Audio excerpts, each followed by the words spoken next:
Film diawali dengan memperlihatkan seorang ibu yang sedang melahirkan. Suaminya yang seorang raja, penguasa Ishikawa bernama Daigo Kagemitsu, kita panggil saja namanya biar mudah, Daigo, sedang duduk sambil menunggu lahiran istrinya tersebut. Kemudian, ia pergi ke sebuah kuil yang dijuluki sebagai kuil neraka. Di kuil tersebut, ia hendak menantang sang Buddha dan para dewa dengan membaktikan dirinya kepada para iblis. Sebagai informasi, daerah Ishikawa ini sudah lama berada dalam musibah kelaparan dan wabah dahsyat sehingga membuat rakyatnya menderita. Lalu si raja berinisiatif untuk membuat kesepakatan dengan 12 iblis agar mereka dapat melindungi wilayahnya tersebut. Adapun kesepakatan yang dibuat di antara mereka adalah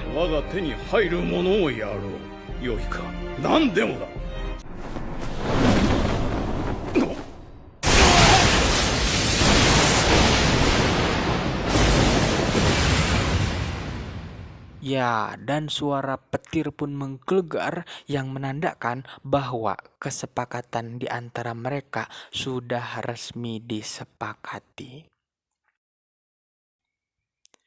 Scene akhirnya memperlihatkan sang bayi yang sudah terlahir dan tiba-tiba ada kilat yang menggelegar yang menyambar ke rumah.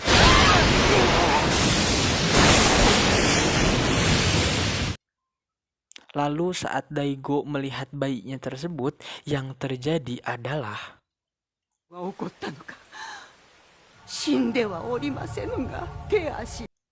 ya, ia terlahir tanpa memiliki anggota tubuh yang lengkap sebagaimana manusia normal pada umumnya.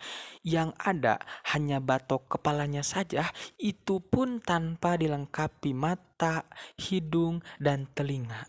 Bahkan si bayi tidak memiliki kulit sama sekali. Sudah bisa ditebak, inilah dampak dari kesepakatan sang ayah, yaitu si Daigo tadi, dengan 12 iblis, dan ini menjadi pertanda bahwa kesepakatan di antara mereka benar-benar telah Kemudian Daigo memerintahkan emak Paraji untuk membuang anaknya tersebut karena si emak Paraji ini perempuan yang memiliki hati yang lembut. Ia merasa tidak tega, lalu si emak Paraji menyimpan bayi tanpa daksa itu di atas perahu dan ia berharap bayi tersebut akan tetap hidup.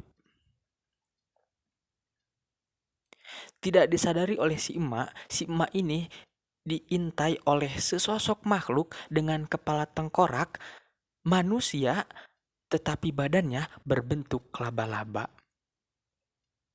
Dan tiba-tiba si emak Paraji tersebut disantap oleh makhluk dengan kepala tengkorak manusia tadi dan badan laba-laba.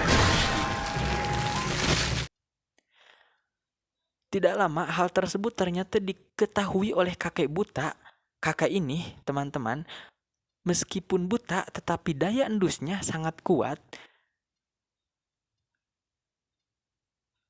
Hingga hanya dengan sekali tebasan, iblis itu pun mati seketika. Ternyata si kakek ini selain jagoan, ia juga sakti. Dia bisa mendeteksi aura negatif di sekelilingnya dan dia telah mendeteksi bahwa bayi yang berada di atas perahu tersebut merupakan makhluk berbau kutukan. Dan semenjak itulah wilayah Ishikawa seketika menjadi makmur, adil, aman, sentosa.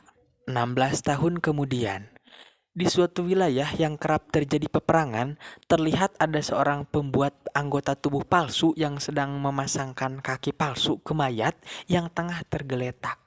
Sebut saja namanya Jukai. Scene kemudian dialihkan dengan memperlihatkan seorang anak kecil yang sedang berjualan. Namanya adalah Dororo. Tiba-tiba anak kecil itu pun disamperi oleh ketiga preman dengan berbadan besar. Ternyata barang-barang yang ia jual seluruhnya adalah milik dari preman tersebut. Hingga akhirnya kejar-kejaran antara Dororo dan ketiga preman tersebut tidak terelakkan.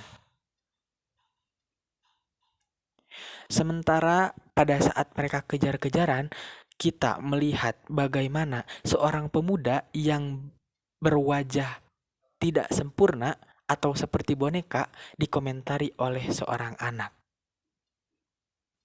Dan kita diperlihatkan bahwa si Dororo ini kemudian ditangkap oleh ketiga preman tadi sehingga membuatnya terdiam tetapi masih tetap melawan. Kok masih? そんなに死にてえか。望み通りにしてやる。Kemudian terlihat seorang pemuda dengan perawakan seperti pakai topeng yang nampak seperti boneka tadi.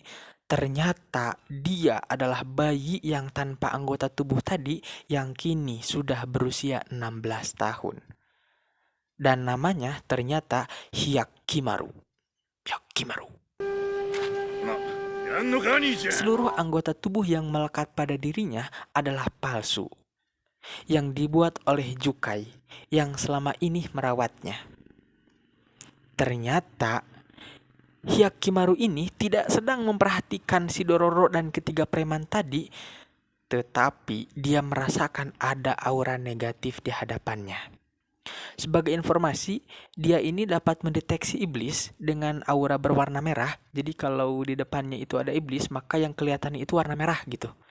Kemudian pertarungan antara manusia dengan iblis pun tak terelakkan. Dalam bertarung, si pemuda tersebut melepaskan tangan palsunya dan bertarung menggunakan pedang yang tersambung langsung dengan lengannya. Akhirnya, pertarungan tersebut dimenangkan oleh Hyakimaru.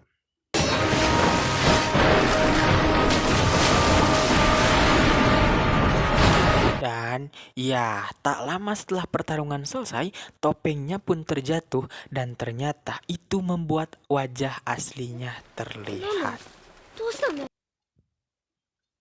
Sebagai informasi, jadi setiap kali ia mengalahkan iblis, maka anggota tubuhnya satu persatu akan kembali. Di sisi lain terlihat istrinya Daigo sudah memiliki anak lagi yang kini berusia 15 tahun, namanya Tahomaru. Jadi Tahomaru ini adalah adiknya si Hyakimaru. タホーマルが調理いたしますれ。それは楽しみな。あの日もこんな雨だった。 Dan Dororo di part 1 pun selesai. Kita berjumpa di part 2. Pantengin terus ya. Dadah.